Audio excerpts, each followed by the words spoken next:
यात्रियों को सूचित किया जाता है कि बीते दिनों भारी बारिश और लैंडस्लाइड होने के कारण रास्ता क्षतिग्रस्त हो चुका है। 26 अगस्त को अर्धकुंवारी के पास अचानक भारी बारिश और भूस्खलन हुआ और वैष्णो देवी यात्रा को रोकना पड़ा। इस घटना ने सभी को हिला दिया। 34 श्रद्धालुओं की मौत हुई, कई घायल हुए और हजारों यात्री बीच रास्ते में फंस गए। रेल, सड़क और हेलीकॉप्टर सेवाएं तक ठप हो गईं। अब हर किसी के मन में यही सवाल है कि यात्रा आखिर कब दोबारा से शुरू होगी।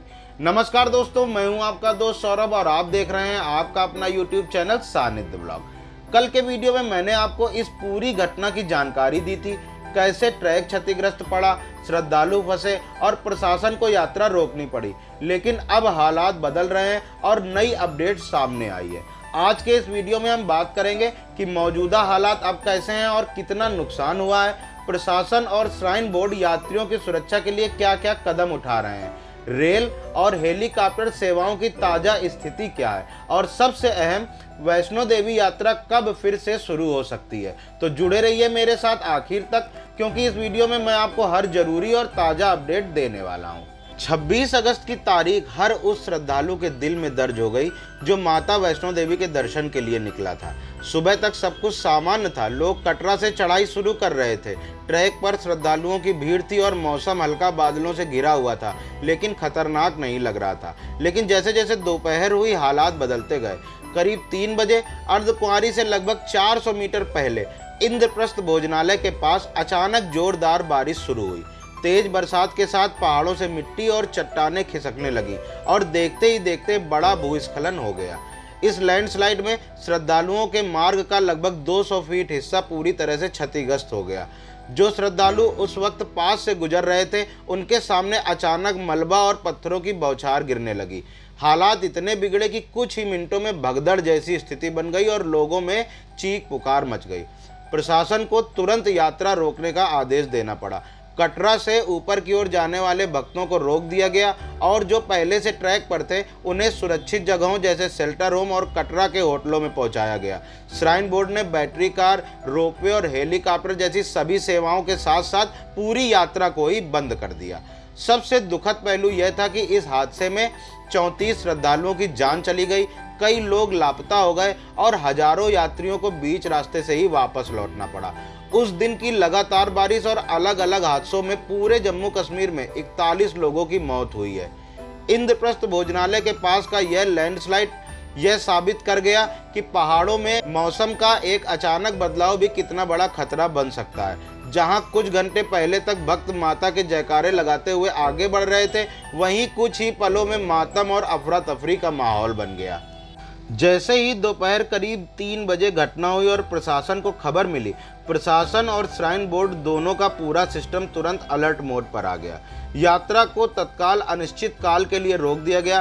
पैदल यात्रा, बैटरी कार, घोड़ा खच्चर मार्ग, रोपवे और हेलीकॉप्टर सभी साधन बंद कर दिए गए। जो श्रद्धालु रास्ते में ट्रैक कर रहे थे उन्हें तुरंत रोककर कटरा में सुरक्षित शेल्टर होम्स और होटलों में पहुंचाया गया।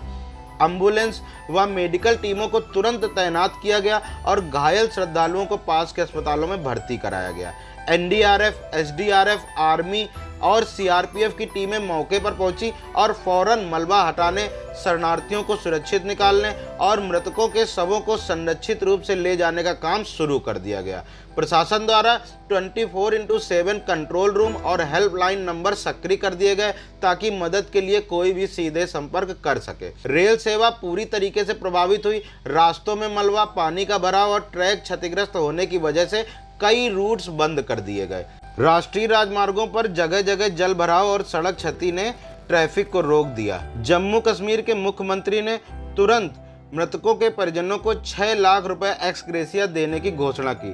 गंभीर घायल श्रद्धालुओं को 1 लाख और मामूली रूप से घायल को 50,000 रुपए दिए जाएंगे। साथ ही साथ जम्मू कश्मीर प्रशासन ने तुरंत 10 करोड़ रुपए का पैकेज जारी कर दिया, जिससे कि राहत और बचाव कार्य को तेजी से किया जा सके। जम्मू के एलजी मनोज सिन्हा ने मृतकों के परिवारों के लिए अतिरिक्त 9 लाख रुपए देने की घोषणा की उत्तर प्रदेश सरकार के सीएम योगी आदित्यनाथ जी ने भी अपने राज्य के श्रद्धालुओं के परिजनों को 4 लाख रुपए मुआवजा देने का ऐलान किया और शवों की वापसी की व्यवस्था करने का भी निर्देश फौरन दे दिया गया।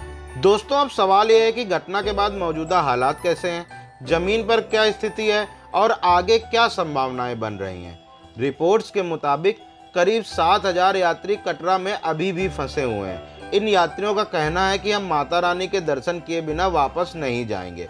श्रद्धालुओं की इस भावना को देखते हुए प्रशासन उन्हें समझा भी रहा है और साथ ही सुरक्षित ठहरने की व्यवस्था भी कर रहा है। प्रशासन ने बड़े पैमाने पर राहत और निकासी अभियान शुरू किया है। फंसे हुए यात्रियों को धीरे धीरे उनके गंतव्य तक पहुंचाने का काम युद्ध स्तर पर किया जा रहा है। जिन यात्रियों के पास रहने की जगह नहीं है, उनके लिए प्रशासन ने कटरा और आसपास के इलाकों में सेंटर, धर्मशालाएं और होटल उपलब्ध कराए हैं। यहाँ पर भोजन और पानी का बिल्कुल मुफ्त प्रबंध किया गया है। माता वैष्णो देवी के ट्रैक पर मरम्मत का कार्य तेजी से चल रहा है। श्राइन बोर्ड का कहना है कि ट्रैक को ठीक करने और इसे सुरक्षित बनाने में कम से कम 2 दिन का समय लग सकता है। जब तक ट्रैक पूरी तरह से सुरक्षित और मजबूत नहीं हो जाता, यात्रा शुरू करना असंभव है। श्राइन बोर्ड बार बार श्रद्धालुओं से अपील कर रहा है कि वे धैर्य रखें और जब तक ऑफिशियल घोषणा न हो, यात्रा के लिए ना निकलें। अच्छी बात यह है कि कटरा का मौसम अब पहले से थोड़ा बेहतर है, लेकिन अलर्ट अभी भी जारी है। आसपास की नदियों और नालों का जल स्तर अभी भी खतरनाक स्तर पर है, जिससे आगे भी भूस्खलन और पानी भरने की आशंका बनी हुई है। यानी मौसम सामान्य होते हुए भी हालात पूरी तरह सामान्य नहीं कहे जा सकते। प्रशासन ने साफ किया है कि फंसे हुए यात्रियों को तब तक पूरी तरह सुरक्षित रखा जाएगा जब तक ट्रैक और रास्ते दुरुस्त नहीं हो जाते। यात्रियों के लिए रुकने और खाने का इंतजाम मुफ्त में किया जा रहा है। पुलिस और सुरक्षा बल लगातार गश्त कर रहे हैं ताकि किसी तरह की कोई अफरा तफरी ना हो। यात्रियों को कंट्रोल रूम और हेल्पलाइन नंबर भी मुहैया कराए गए हैं ताकि किसी भी समस्या की सूचना तुरंत दी जा सके। अब बात करते हैं रेलवे की ताजा स्थिति की। बारिश और लैंडस्लाइड के बाद नॉर्दर्न रेलवे ने कई ट्रेनों को रद्द, शॉर्ट टर्मिनेटेड या डाइवर्ट कर दिया है।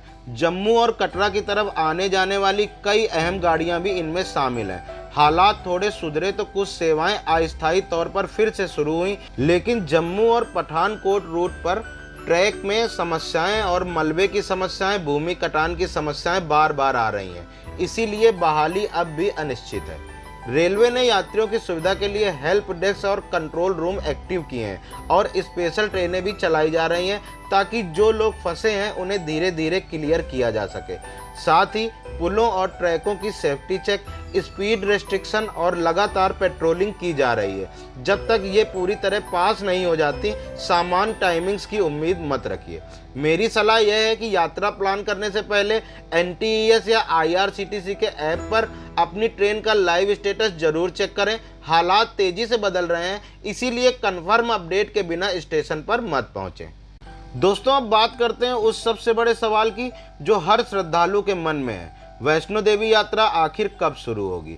सबसे पहले तो यह स्पष्ट कर दूं कि श्राइन बोर्ड ने अभी तक कोई भी आधिकारिक तारीख घोषित नहीं की है।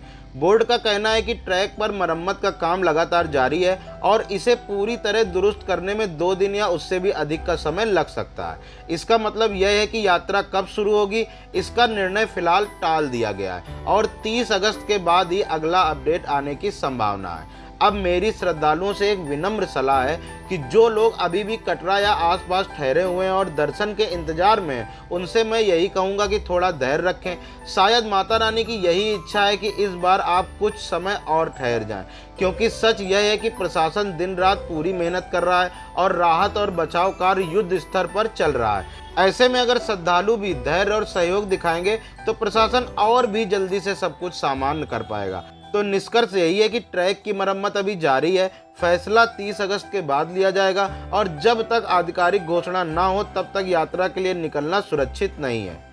दोस्तों, हालात वाकई में बहुत दुखद हैं। कई परिवार अपनों को खो चुके हैं और हजारों श्रद्धालु अब भी इंतजार में हैं। ऐसे समय में हमें धैर्य रखना होगा और प्रशासन की मेहनत का सम्मान करना होगा। मैं आपसे बस यही कहूँगा कि जब तक यात्रा पूरी तरह सुरक्षित ना हो जाए, कृपया अपने कदम आगे ना बढ़ाएं। माता रानी की कृपा बनी रहेगी तो दर्शन का अवसर फिर मिलेगा। और हाँ, मैं हर छोटी बड़ी अपडेट लेकर आता रहूँगा, इसीलिए चैनल को सब्सक्राइब कर लीजिए और बेल आइकन को दबा दीजिए ताकि आपको सही समय पर सही जानकारी मिलती रहे। जय माता दी।